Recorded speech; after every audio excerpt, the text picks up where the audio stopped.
ទេវតាប្រទានឲ្យបានជួបថ្លៃ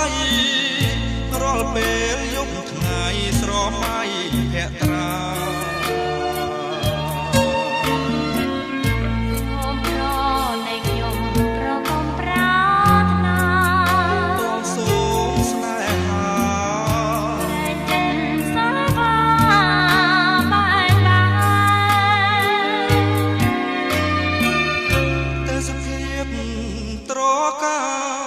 កណ្ដាលសួគី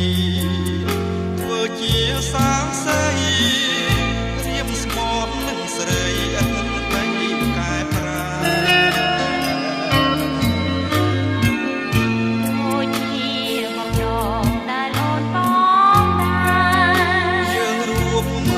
ស្នេហ៍អូនព្រួយខ្លាចតែមិនស្មោរឿងអ្វីហេតុអ្វីឲ្យស្រីសង្ការសូមពើអរាប្រាប់ថាដួងចិត្តបរិសុទ្ធនឹងខ្ញុំ